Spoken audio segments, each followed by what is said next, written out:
श्री आञ्जनेयष्टोत्तरशतनामस्तोत्रम्। आञ्जनेयो महावीरो हनुमान् मारुतात्मजः। तत्त्वज्ञानप्रदः सीता देवी मुद्राप्रदायकः। अशोकवनिकाच्छेत्ता सर्वमायाविभञ्जनः। सर्वबन्धविमोक्ता च रक्षो विध्वंसकारकः। परविद्यापरिहारः परशौर्यविनाशनः। परमन्त्रनिराकर्ता परयन्त्रप्रभेदकः।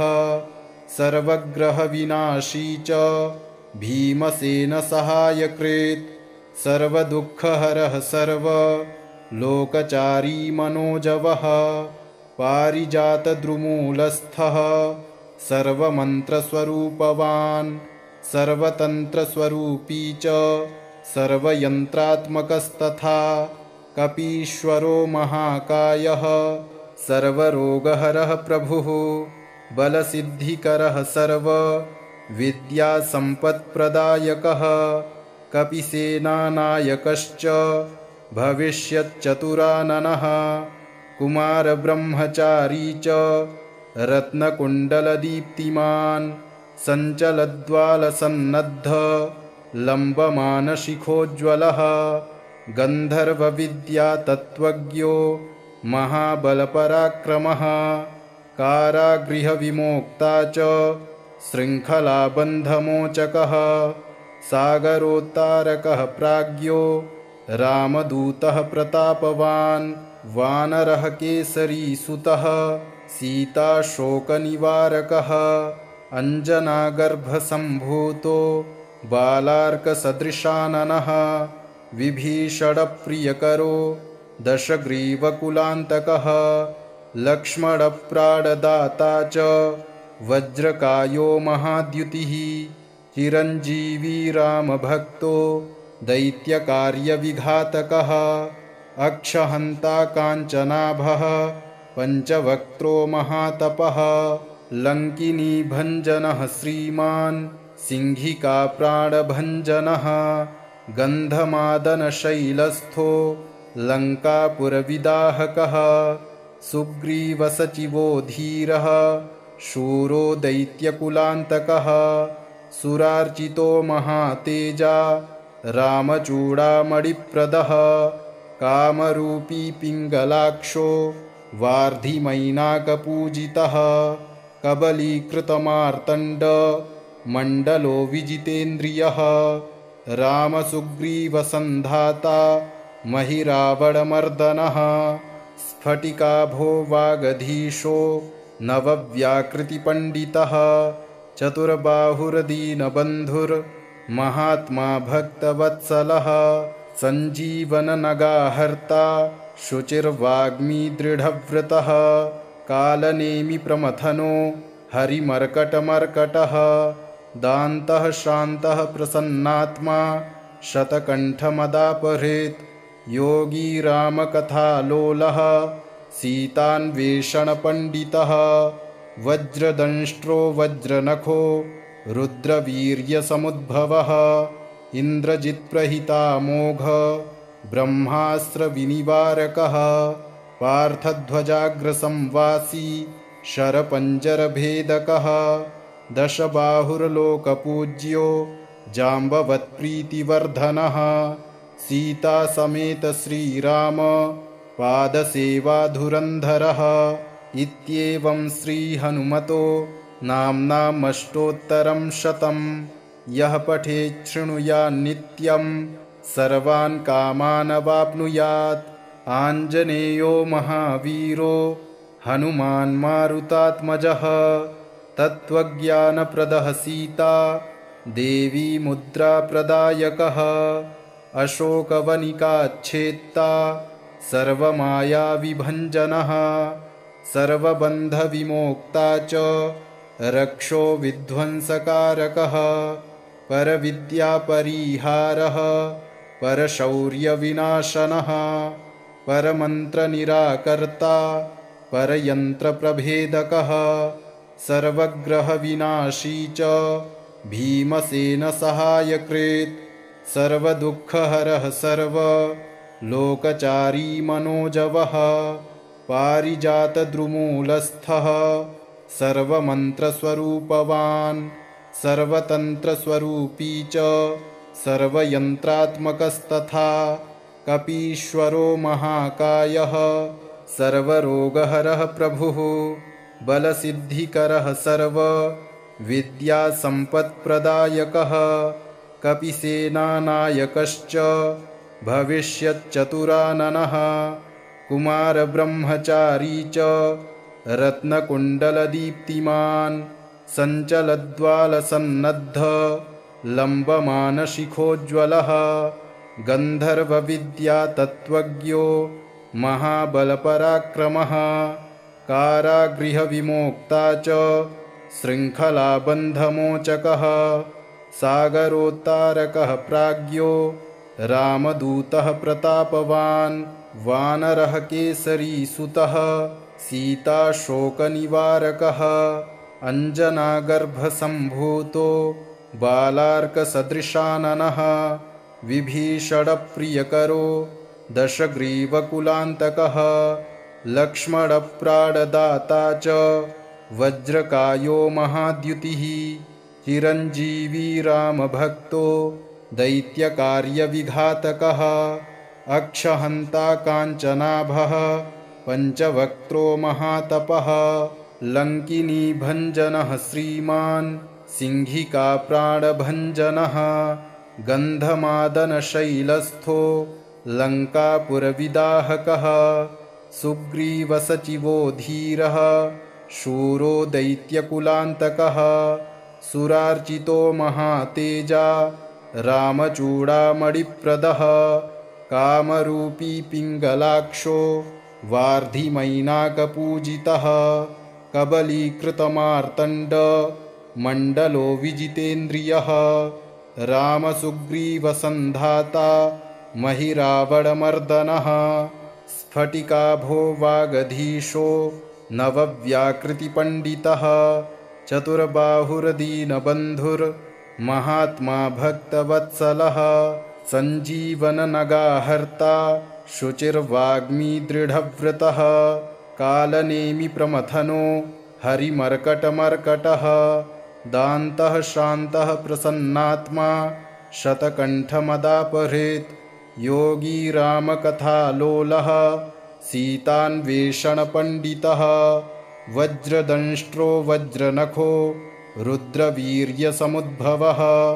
इन्द्रजित्प्रहितामोघ ब्रह्मास्त्रविनिवारकः पार्थध्वजाग्रसंवासी शरपञ्जरभेदकः दशबाहुर्लोकपूज्यो जाम्बवत्प्रीतिवर्धनः सीतासमेत श्रीराम पादसेवाधुरन्धरः इत्येवं श्रीहनुमतो नाम्नामष्टोत्तरं शतं यः पठेत् शृणुयान्नित्यं सर्वान् कामानवाप्नुयात् आञ्जनेयो महावीरो हनुमान् मारुतात्मजः तत्त्वज्ञानप्रदः सीता देवी मुद्राप्रदायकः अशोकवनिकाच्छेत्ता सर्वमायाविभञ्जनः सर्वबन्धविमोक्ता च रक्षो विध्वंसकारकः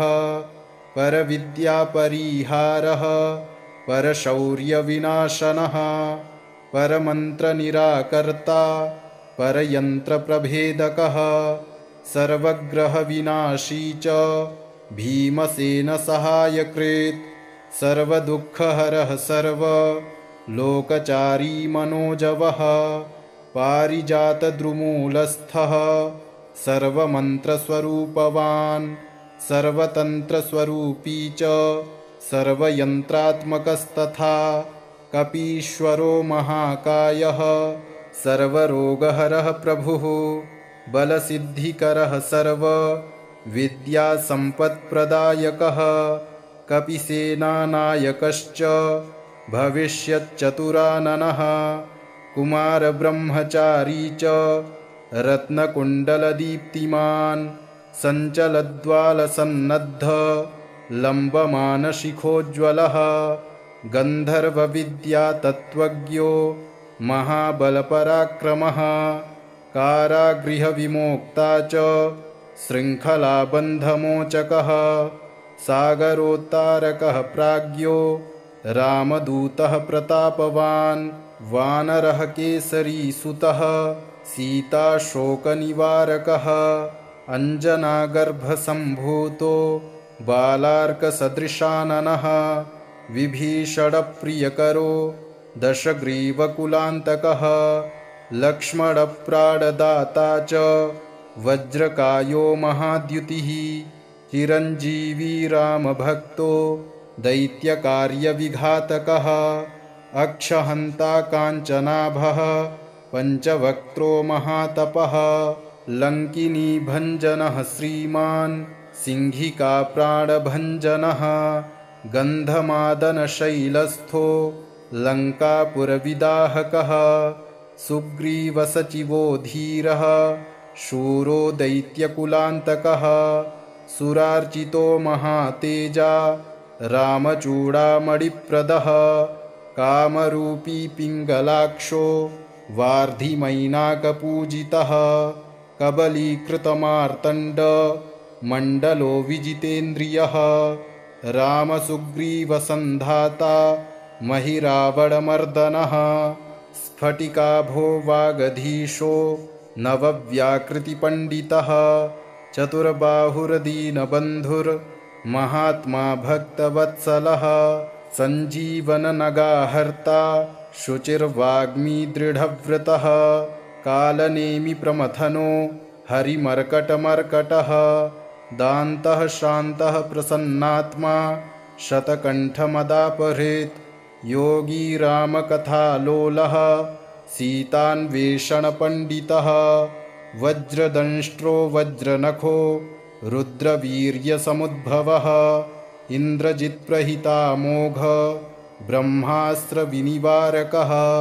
पार्थध्वजाग्रसंवासी शरपञ्जरभेदकः दशबाहुर्लोकपूज्यो जाम्बवत्प्रीतिवर्धनः सीतासमेत श्रीराम पादसेवाधुरन्धरः इत्येवं श्रीहनुमतो नाम्नामष्टोत्तरं शतं यः पठेत् शृणुयान्नित्यं सर्वान् कामानवाप्नुयात् आञ्जनेयो महावीरो हनुमान् मारुतात्मजः तत्त्वज्ञानप्रदः सीता देवी मुद्राप्रदायकः अशोकवनिकाच्छेत्ता सर्वमायाविभञ्जनः सर्वबन्धविमोक्ता च रक्षो विध्वंसकारकः परविद्यापरिहारः परशौर्यविनाशनः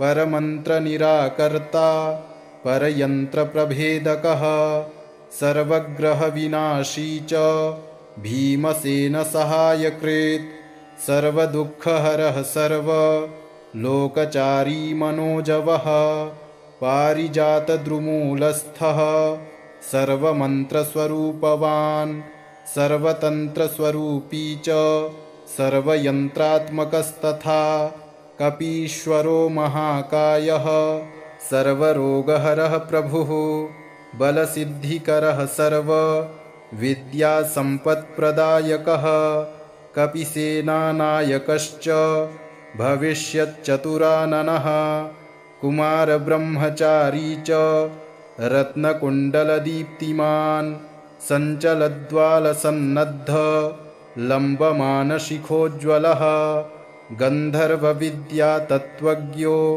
महाबलपराक्रमः कारागृहविमोक्ता च शृङ्खलाबन्धमोचकः सागरोत्तारकः प्राज्ञो रामदूतः प्रतापवान् वानरः केसरीसुतः सीताशोकनिवारकः अञ्जनागर्भसम्भूतो बालार्कसदृशाननः विभीषणप्रियकरो दशग्रीवकुलान्तकः लक्ष्मणप्राणदाता च वज्रकायो महाद्युतिः चिरञ्जीवी रामभक्तो दैत्यकार्यविघातकः अक्षहन्ता काञ्चनाभः पञ्चवक्त्रो महातपः लङ्किनी भञ्जनः श्रीमान् सिंहिका प्राणभञ्जनः गन्धमादनशैलस्थो लङ्कापुरविदाहकः सुग्रीवसचिवो धीरः शूरो दैत्यकुलान्तकः सुरार्चितो महातेजा रामचूडामणिप्रदः कामरूपी पिङ्गलाक्षो वार्धिमैनाकपूजितः कबलीकृतमार्तण्ड मण्डलो विजितेन्द्रियः रामसुग्रीवसन्धाता महिरावणमर्दनः स्फटिकाभो वागधीशो नवव्याकृतिपण्डितः चतुर्बाहुर्दीनबन्धुर्महात्मा भक्तवत्सलः सञ्जीवननगाहर्ता शुचिर्वाग्मी दृढव्रतः कालनेमिप्रमथनो हरिमर्कटमर्कटः दान्तः शान्तः प्रसन्नात्मा शतकण्ठमदापहृत् योगी रामकथालोलः सीतान्वेषणपण्डितः वज्रदंष्ट्रो वज्रनखो रुद्रवीर्यसमुद्भवः इन्द्रजित्प्रहितामोघ ब्रह्मास्त्रविनिवारकः पार्थध्वजाग्रसंवासी शरपञ्जरभेदकः दशबाहुर्लोकपूज्यो जाम्बवत्प्रीतिवर्धनः सीतासमेत श्रीराम पादसेवाधुरन्धरः इत्येवं श्रीहनुमतो नाम्नामष्टोत्तरं शतं यः पठेत् शृणुयान्नित्यं सर्वान् कामानवाप्नुयात् आञ्जनेयो महावीरो हनुमान् मारुतात्मजः तत्त्वज्ञानप्रदः सीता देवी मुद्राप्रदायकः अशोकवनिकाच्छेत्ता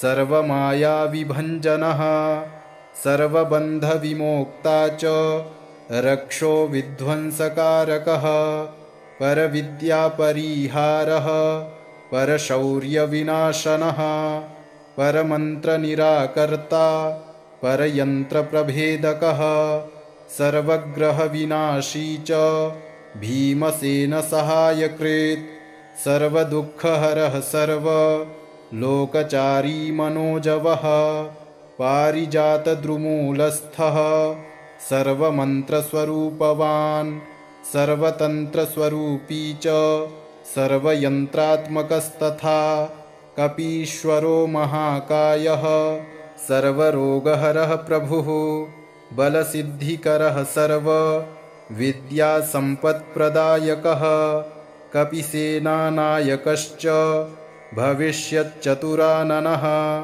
कुमारब्रह्मचारी च रत्नकुण्डलदीप्तिमान् सञ्चलद्वालसन्नद्ध लम्बमानशिखोज्ज्वलः गन्धर्वविद्यातत्त्वज्ञो महाबलपराक्रमः कारागृहविमोक्ता च शृङ्खलाबन्धमोचकः सागरोत्तारकः प्राज्ञो रामदूतः प्रतापवान् वानरः केसरीसुतः सीताशोकनिवारकः अञ्जनागर्भसम्भूतो बालार्कसदृशाननः विभीषणप्रियकरो दशग्रीवकुलान्तकः लक्ष्मणप्राणदाता च वज्रकायो महाद्युतिः चिरञ्जीवी रामभक्तो दैत्यकार्यविघातकः अक्षहन्ता काञ्चनाभः पञ्चवक्त्रो महातपः लङ्किनी भञ्जनः श्रीमान् सिंहिका प्राणभञ्जनः गन्धमादनशैलस्थो लङ्कापुरविदाहकः सुग्रीवसचिवो धीरः शूरो दैत्यकुलान्तकः सुरार्चितो महातेजा रामचूडामणिप्रदः कामरूपी पिङ्गलाक्षो वार्धिमैनाकपूजितः कबलीकृतमार्तण्ड मण्डलो विजितेन्द्रियः रामसुग्रीवसन्धाता महिरावणमर्दनः स्फटिकाभो वागधीशो नवव्याकृतिपण्डितः चतुर्बाहुर्दीनबन्धुर्महात्मा भक्तवत्सलः सञ्जीवननगाहर्ता शुचिर्वाग्मी दृढव्रतः कालनेमि प्रमथनो हरिमर्कटमर्कटः दान्तः शान्तः प्रसन्नात्मा शतकण्ठमदापहृत् योगी रामकथालोलः सीतान्वेषणपण्डितः वज्रदंष्ट्रो वज्रनखो रुद्रवीर्यसमुद्भवः इन्द्रजित्प्रहितामोघ ब्रह्मास्त्रविनिवारकः पार्थध्वजाग्रसंवासी शरपञ्जरभेदकः दशबाहुर्लोकपूज्यो जाम्बवत्प्रीतिवर्धनः सीतासमेत श्रीराम पादसेवाधुरन्धरः इत्येवं श्रीहनुमतो नाम्नामष्टोत्तरं शतं यः पठेत् शृणुयान्नित्यं सर्वान् कामानवाप्नुयात् आञ्जनेयो महावीरो हनुमान् मारुतात्मजः तत्त्वज्ञानप्रदः सीता देवी मुद्राप्रदायकः अशोकवनिकाच्छेत्ता सर्वमायाविभञ्जनः सर्वबन्धविमोक्ता च रक्षो विध्वंसकारकः परविद्यापरिहारः परशौर्यविनाशनः परमन्त्रनिराकर्ता परयन्त्रप्रभेदकः सर्वग्रहविनाशी च भीमसेनसहायकृत् सर्वदुःखहरः सर्वलोकचारी मनोजवः पारिजातद्रुमूलस्थः सर्वमन्त्रस्वरूपवान् सर्वतन्त्रस्वरूपी च सर्वयन्त्रात्मकस्तथा कपीश्वरो महाकायः सर्वरोगहरः प्रभुः बलसिद्धिकरः सर्वविद्यासम्पत्प्रदायकः कपिसेनानायकश्च भविष्यच्चतुराननः कुमारब्रह्मचारी च रत्नकुण्डलदीप्तिमान् सञ्चलद्वालसन्नद्ध लम्बमानशिखोज्ज्वलः गन्धर्वविद्यातत्त्वज्ञो महाबलपराक्रमः कारागृहविमोक्ता च शृङ्खलाबन्धमोचकः सागरोत्तारकः प्राज्ञो रामदूतः प्रतापवान् वानरः केसरीसुतः सीताशोकनिवारकः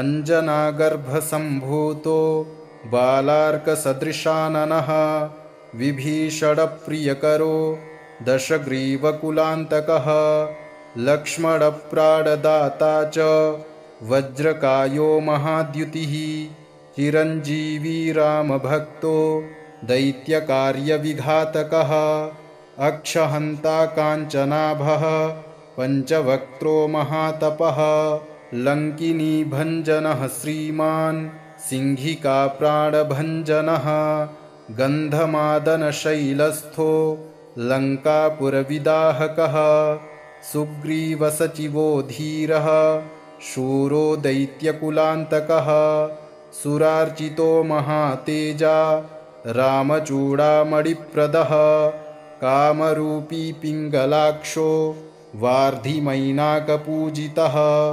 कबलीकृतमार्तण्ड मण्डलो विजितेन्द्रियः रामसुग्रीवसन्धाता महिरावणमर्दनः स्फटिकाभो वागधीशो नवव्याकृतिपण्डितः चतुर्बाहुर्दीनबन्धुर्महात्मा भक्तवत्सलः सञ्जीवननगाहर्ता शुचिर्वाग्मी दृढव्रतः कालनेमि प्रमथनो हरिमर्कटमर्कटः दान्तः शान्तः प्रसन्नात्मा शतकण्ठमदापहृत् योगी रामकथालोलः सीतान्वेषणपण्डितः वज्रदंष्ट्रो वज्रनखो रुद्रवीर्यसमुद्भवः इन्द्रजित्प्रहितामोघ ब्रह्मास्त्रविनिवारकः पार्थध्वजाग्रसंवासी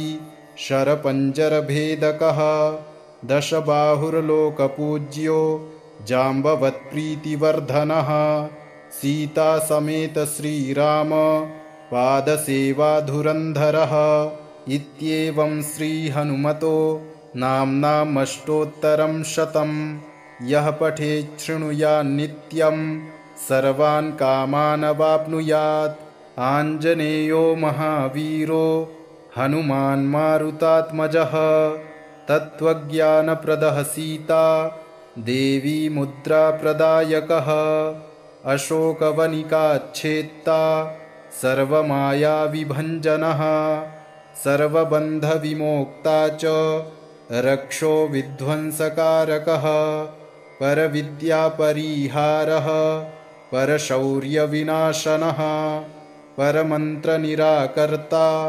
परयन्त्रप्रभेदकः सर्वग्रहविनाशी च भीमसेनसहायकृत्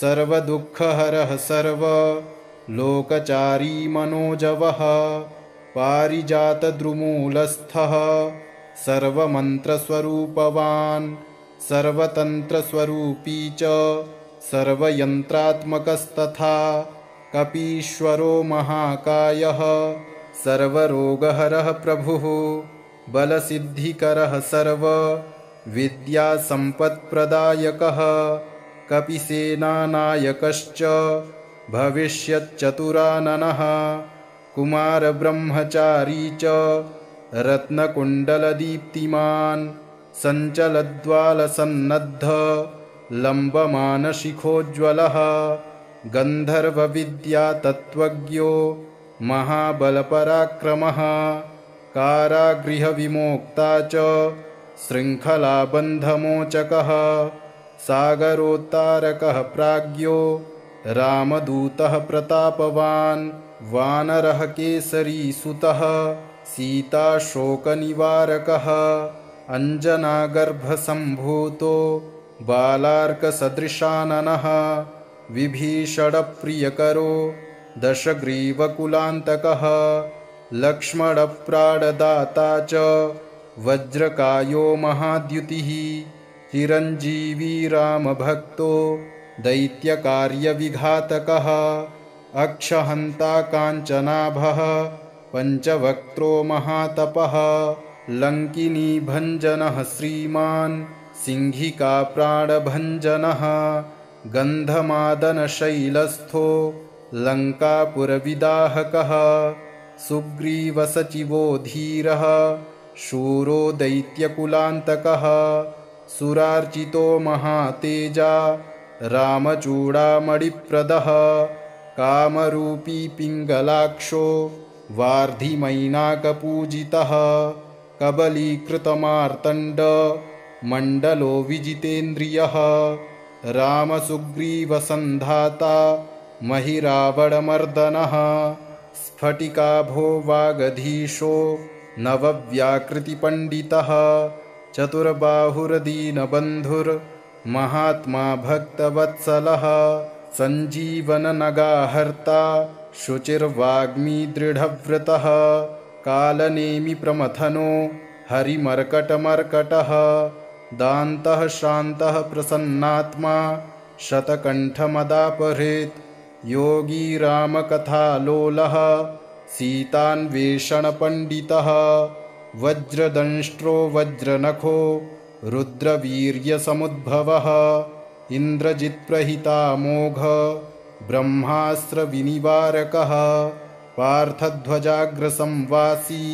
शरपञ्जरभेदकः दशबाहुर्लोकपूज्यो जाम्बवत्प्रीतिवर्धनः सीतासमेत श्रीराम पादसेवाधुरन्धरः इत्येवं श्रीहनुमतो नाम्नामष्टोत्तरं शतं यः पठेत् शृणुयान्नित्यं सर्वान् कामानवाप्नुयात् आञ्जनेयो महावीरो हनुमान् मारुतात्मजः तत्त्वज्ञानप्रदः सीता देवी मुद्राप्रदायकः अशोकवनिकाच्छेत्ता सर्वमायाविभञ्जनः सर्वबन्धविमोक्ता च रक्षो विध्वंसकारकः परविद्यापरिहारः परशौर्यविनाशनः परमन्त्रनिराकर्ता परयन्त्रप्रभेदकः सर्वग्रहविनाशी च भीमसेनसहायकृत् सर्वदुःखहरः सर्वलोकचारी मनोजवः पारिजातद्रुमूलस्थः सर्वमन्त्रस्वरूपवान् सर्वतन्त्रस्वरूपी च सर्वयन्त्रात्मकस्तथा कपीश्वरो महाकायः सर्वरोगहरः प्रभुः बलसिद्धिकरः सर्वविद्यासम्पत्प्रदायकः कपिसेनानायकश्च भविष्यच्चतुराननः कुमारब्रह्मचारी च रत्नकुण्डलदीप्तिमान् सञ्चलद्वालसन्नद्ध लम्बमानशिखोज्ज्वलः गन्धर्वविद्यातत्त्वज्ञो महाबलपराक्रमः कारागृहविमोक्ता च शृङ्खलाबन्धमोचकः सागरोत्तारकः प्राज्ञो रामदूतः प्रतापवान् वानरः केसरीसुतः सीताशोकनिवारकः अञ्जनागर्भसम्भूतो बालार्कसदृशाननः विभीषणप्रियकरो दशग्रीवकुलान्तकः लक्ष्मणप्राणदाता च वज्रकायो महाद्युतिः चिरञ्जीवी रामभक्तो दैत्यकार्यविघातकः अक्षहन्ता काञ्चनाभः पञ्चवक्त्रो महातपः लङ्किनीभञ्जनः श्रीमान् सिंहिकाप्राणभञ्जनः गन्धमादनशैलस्थो लङ्कापुरविदाहकः सुग्रीवसचिवो धीरः शूरो दैत्यकुलान्तकः सुरार्चितो महातेजा रामचूडामणिप्रदः कामरूपी पिङ्गलाक्षो वार्धिमैनाकपूजितः कबलीकृतमार्तण्ड मण्डलो विजितेन्द्रियः रामसुग्रीवसन्धाता महिरावणमर्दनः स्फटिकाभो वागधीशो नवव्याकृतिपण्डितः चतुर्बाहुर्दीनबन्धुर्महात्मा भक्तवत्सलः सञ्जीवननगाहर्ता शुचिर्वाग्मी दृढव्रतः कालनेमिप्रमथनो हरिमर्कटमर्कटः दान्तः शान्तः प्रसन्नात्मा शतकण्ठमदापहृत् योगी रामकथालोलः सीतान्वेषणपण्डितः वज्रदंष्ट्रो वज्रनखो रुद्रवीर्यसमुद्भवः इन्द्रजित्प्रहितामोघ ब्रह्मास्त्रविनिवारकः पार्थध्वजाग्रसंवासी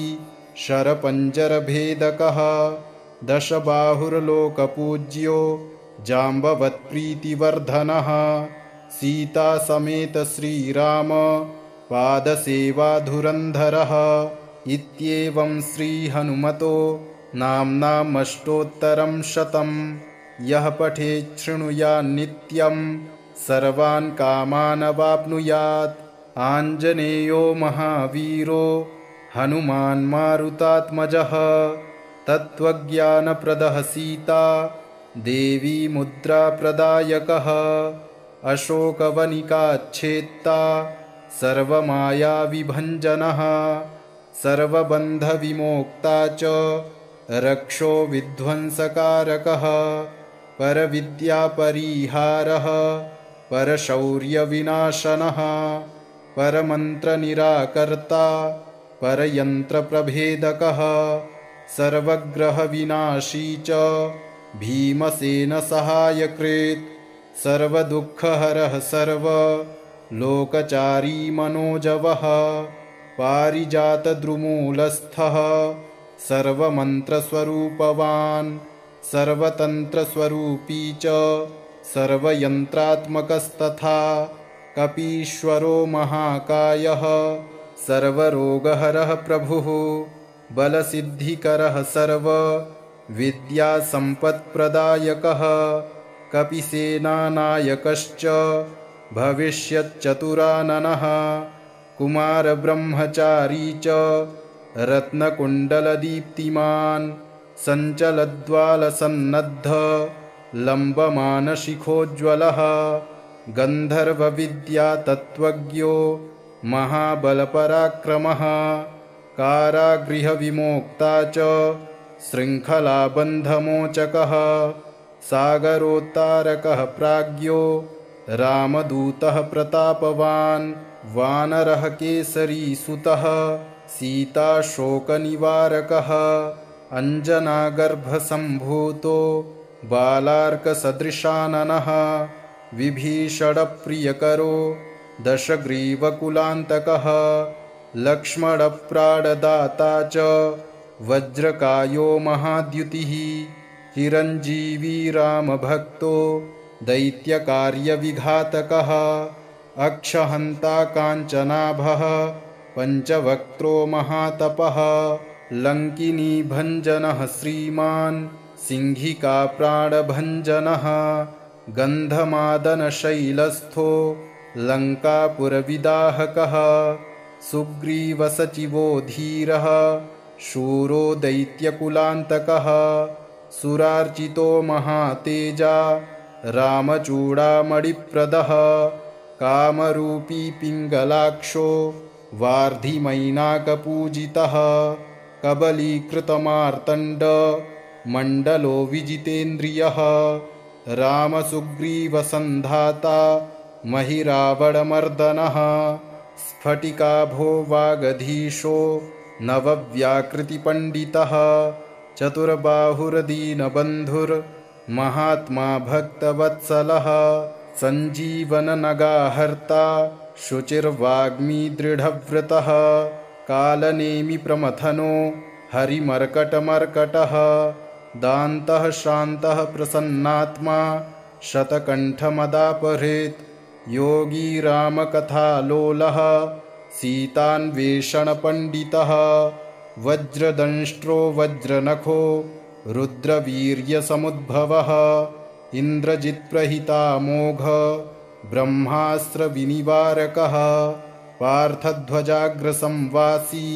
शरपञ्जरभेदकः दशबाहुर्लोकपूज्यो जाम्बवत्प्रीतिवर्धनः सीतासमेत श्रीराम पादसेवाधुरन्धरः इत्येवं श्रीहनुमतो नाम्नामष्टोत्तरं शतं यः पठेत् शृणुयान्नित्यं सर्वान् कामानवाप्नुयात् आञ्जनेयो महावीरो हनुमान् मारुतात्मजः तत्त्वज्ञानप्रदः सीता देवी मुद्राप्रदायकः अशोकवनिकाच्छेत्ता सर्वमायाविभञ्जनः सर्वबन्धविमोक्ता च रक्षो विध्वंसकारकः परविद्यापरिहारः परशौर्यविनाशनः परमन्त्रनिराकर्ता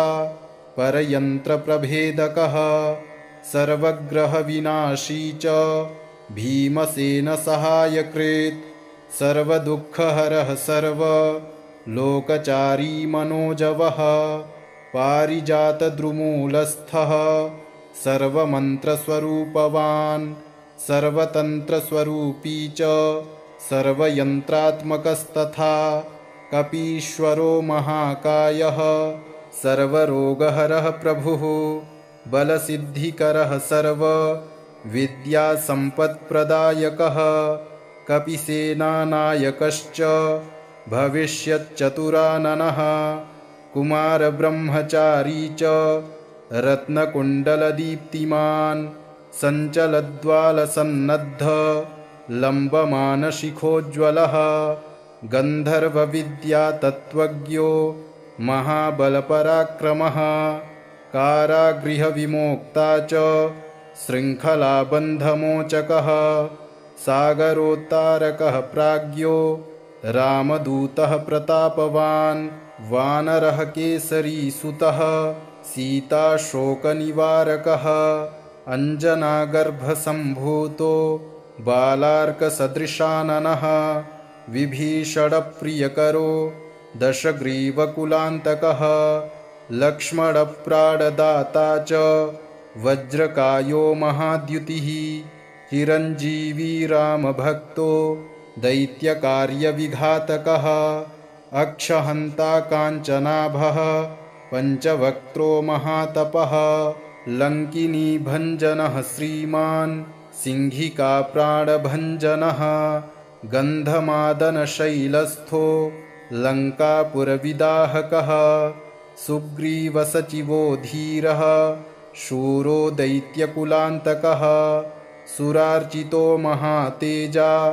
रामचूडामणिप्रदः कामरूपी पिङ्गलाक्षो वार्धिमैनाकपूजितः कबलीकृतमार्तण्ड मण्डलो विजितेन्द्रियः रामसुग्रीवसन्धाता महिरावणमर्दनः स्फटिकाभो वागधीशो नवव्याकृतिपण्डितः चतुर्बाहुर्दीनबन्धुर्महात्मा भक्तवत्सलः सञ्जीवननगाहर्ता शुचिर्वाग्मी दृढव्रतः कालनेमिप्रमथनो हरिमर्कटमर्कटः दान्तः शान्तः प्रसन्नात्मा शतकण्ठमदापहृत् योगी रामकथालोलः सीतान्वेषणपण्डितः वज्रदंष्ट्रो वज्रनखो रुद्रवीर्यसमुद्भवः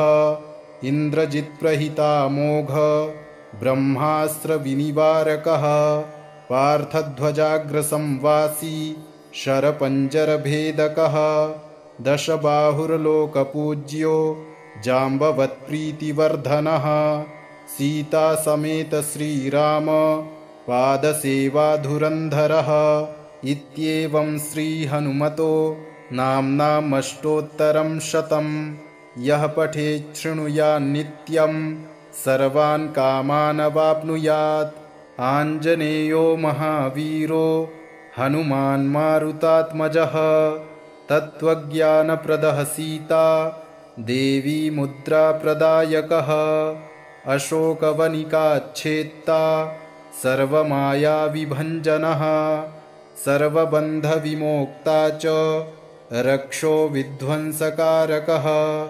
परविद्यापरिहारः परशौर्यविनाशनः परमन्त्रनिराकर्ता परयन्त्रप्रभेदकः सर्वग्रहविनाशी च भीमसेनसहायकृत् सर्वदुःखहरः सर्वलोकचारी मनोजवः पारिजातद्रुमूलस्थः सर्वमन्त्रस्वरूपवान् सर्वतन्त्रस्वरूपी च सर्वयन्त्रात्मकस्तथा कपीश्वरो महाकायः सर्वरोगहरः प्रभुः बलसिद्धिकरः सर्वविद्यासम्पत्प्रदायकः कपिसेनानायकश्च भविष्यच्चतुराननः कुमारब्रह्मचारी च रत्नकुण्डलदीप्तिमान् सञ्चलद्वालसन्नद्ध लम्बमानशिखोज्ज्वलः गन्धर्वविद्यातत्त्वज्ञो महाबलपराक्रमः कारागृहविमोक्ता च शृङ्खलाबन्धमोचकः सागरोत्तारकः प्राज्ञो रामदूतः प्रतापवान् वानरः केसरीसुतः सीताशोकनिवारकः अञ्जनागर्भसम्भूतो बालार्कसदृशाननः विभीषणप्रियकरो दशग्रीवकुलान्तकः लक्ष्मणप्राणदाता च वज्रकायो महाद्युतिः चिरञ्जीवी रामभक्तो दैत्यकार्यविघातकः अक्षहन्ता काञ्चनाभः पञ्चवक्त्रो महातपः लङ्किनीभञ्जनः श्रीमान्